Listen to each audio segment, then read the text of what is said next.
का एचपीएसएल की दूसरी तिमाही के नतीजे उम्मीद से थोड़े कमजोर रहे हैं, खासकर EBITDA अनुमान से कम रहा है।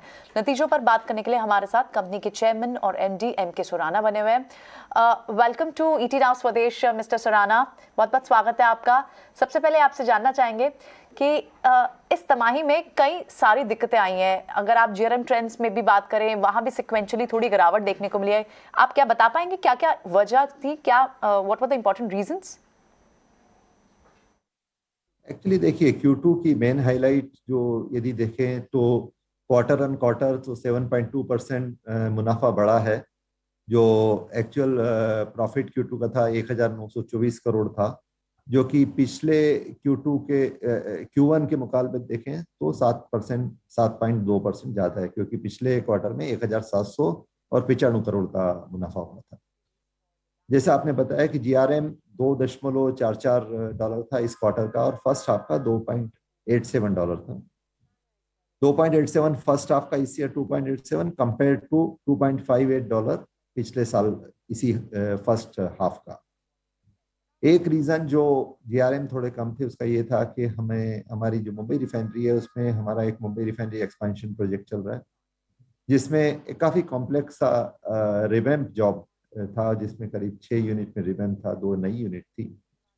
और वो शटडाउन हम लोगों ने इस अप्रैल महीने में लिया था। इंसिडेंटली वो कोरोना के साथ भी कोइंसाइड हुआ, तो एक अच्छी बात ये रही कि वो शटडाउन तब लिया जब डिमांड थोड़ी कम थी, क्रैक्स थोड़े कम थे।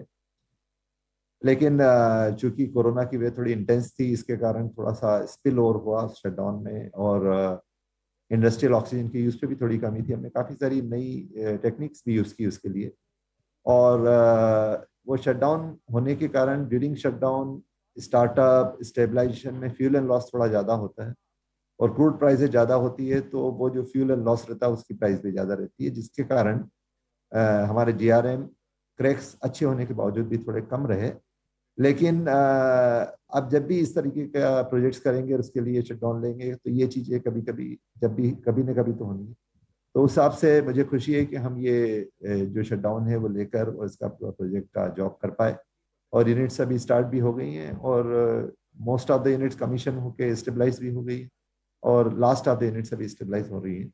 तो इससे एडिशनल कैपेसिटी भी मिलेगी और एनर्जी एफिशिएंसी भी मिलेगी।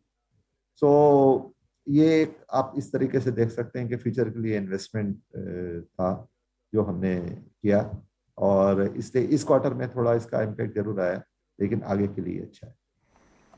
सुना साहब, मार्केटिंग मार्जिन्स पे किस तरह के ट्रेंड्स डेवलप हो रहे हैं और आउटलुक क्या है यहाँ से?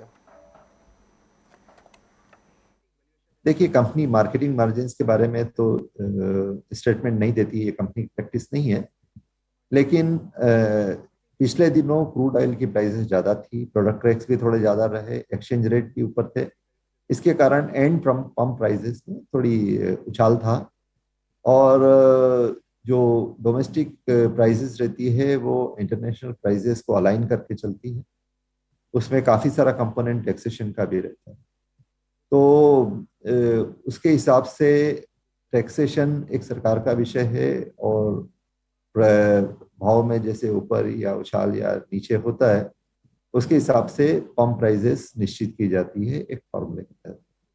सो मेरे ख्याल से जैसे जैसे आगे क्रूड की प्राइसेस, प्रोडक्ट की प्राइसेस चलेगी, उसी के हिसाब से डोमेस्टिक प्राइसेस भी तय होगी। अभी फिलहाल थोड़े क्रैक्स भी इम्प्रूव हैं, क्योंकि पिछले दिनों रिफाइनरी क्रैक्स, प्रोडक्ट क्रैक्स बहुत कम थे, जो सस्टेनेबल नहीं है। अभी थोड़े ठीक हुए हैं, लेकिन अभी विंटर सीजन भी है, थोड़ा प्रोडक्ट सप्लाई में भी कॉन्स्टेंट थे, क्योंकि सप्लाई उतनी तेजी से नहीं बढ़ा जिस तरीके से डिमांड बढ़ी। लेकिन अगले क्वार्टर से इसमें थोड़ा सा मॉडरेशन होने की संभावना। ठीक है, बिल्कुल। तो क्रूड प्राइसेस पर तो ऑफ कोर्स जाहिर तौर पर ऑयल मार्केटिंग कंपनियों को निर्भर रहना ही पड़ता है। लेकिन अगर आप वॉल्यूम्स की बात करें, वॉल्यूम में ट्रेड्स पर राय दें, कैसा लग रहा है कि आपको फ्यूचर में क्या, क्योंकि जैसे ईवी इकोसिस्टम डेवलप हो रहा है, किस तरह की आपको चैलेंजेस दिख रहे हैं आने वाले समय में, अगर होंगे तो? अच्छा पिकअप है एक्चुअली। मंथ ऑन मंथ देखें तो हमारा पेट्रोल में 5.8% की ग्रोथ है, डीजल में 20% की ग्रोथ है, और एटीएफ में 6% की ग्रोथ है। यदि प्री पेंडेमिक लेवल से देखें तो अक्टूबर 19 के कंपैरिजन में पेट्रोल में 8.1% की बढ़ोतरी है, डीजल में 1.27% की बढ़ोतरी है, एटीएफ भी करीब 65% के करीब पहुंच गया है। सो डिमांड अच्छी पिकअप है और मेरे ख्याल से नवंबर महीने में डीजल में थोड़ा स्लगिशनेस हो सकती, क्योंकि वो नॉर्मली दिवाली के बाद वाले मंथ में ऐसा देखा जाता है, जिस महीने में दिवाली हो या उसके इमीडिएटली बाद में, क्योंकि ट्रकर एक्टिविटी थोड़ी स्लगिश रहती है। लेकिन जो इंडस्ट्रियल डिमांड है वो पिकअप हो रही है, जो पीएमआई डेटा आ रहे हैं, जो कोर इंडस्ट्रीज के आउटपुट डेटा आ रहे हैं, उससे डिमांड में अच्छी बढ़ोतरी है और मुझे लगता है कि ये ट्रेंड आगे रहना चाहिए। ईवी जो है वो एक नई विधा अभी आ रही है और एक जो इन्वायरमेंट के कंसर्न है उसको भी एड्रेस करती है, और जो एडिशनल एनर्जी जो कंट्री को चाहिए उसको भी उसमें भी ये सपोर्ट करती है। अभी कुछ दशकों तक तो ऑयल ही हमारा एनर्जी का मेन साधन है, लेकिन जितनी देश की जरूरत है उसको पूरा करने के लिए हमें एनर्जी के सभी साधनों की जरूरत पड़ेगी। उसमें ईवी, गैस, बायोफ्यूल्स, सीएनजी, सभी चीज़ों की हमें ज़रूरत होगी और ये एक तरीके से कॉम्प्लीमेंट्री चीज़ें हो जाएगी और ये हमारे जो इन्वायरमेंटल कंसर्न है उसको एड्रेस करने में भी सहायता देगी। एचपीसीएल ईवी में अपना स्थान बनाने की कोशिश कर रही है। जैसा मैंने बताया था कि हम 5000 पेट्रोल पंप पे ईवी चार्जिंग स्टेशन लगाने वाले हैं 3-4 सालों में। हमारे ऑलरेडी 322 पेट्रोल स्टेशन पे अभी ईवी चार्जिंग फैसिलिटीज अवेलेबल हैं और इसमें और भी बढ़ोतरी की जा रही है। सो एचपीसीएल चाहेगी कि जो भी नया फॉर्म एनर्जी का आए, मोबिलिटी एनर्जी का आए, उसमें एचपीसीएल का अपना स्थान हो और उसमें हमारी भागीदारी हो, और उसी में हम आगे काम भी कर रहे हैं। इसके लिए हमारे बहुत अच्छी कंपनियों से संबंध भी है। क्रूड ऑयल की कीमतों में भी काफ़ी अच्छा खासा सर्ज है, ऑलमोस्ट $85 पे ब्रेंट ट्रेड कर रहा है, जिसकी वजह से डोमेस्टिक मार्केट्स में भी हमने देखा कि पेट्रोल और डीजल बहुत ज़बरदस्त तरीके से बढ़ता ही चला गया। इससे कुछ डिमांड डिस्ट्रक्शन हो रहा है क्या इकोनॉमी में, कुछ असर आ रहा है क्या?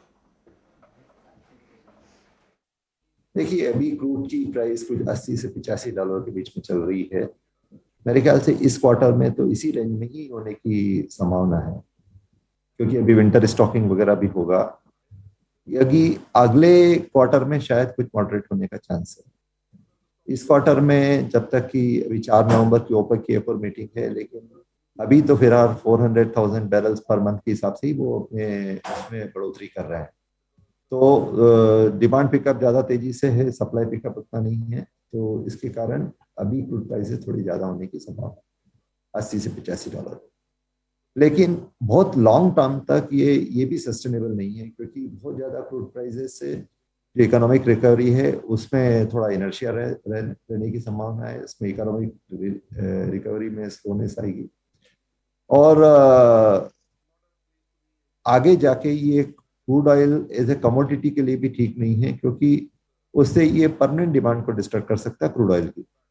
क्योंकि यदि क्रूड ऑयल प्राइसेस ज़्यादा रहेगी तो दूसरे फॉर्म्स ऑफ एनर्जी हैं उसमें इन्वेस्टमेंट डाइवर्ट होगा और काफ़ी तेजी से दूसरे फॉर्म्स ऑफ एनर्जी अपना स्थान बना लेंगे और उसमें क्रूड ऑयल की डिमांड को परमानेंट डिस्ट्रक्शन होने का चांस है।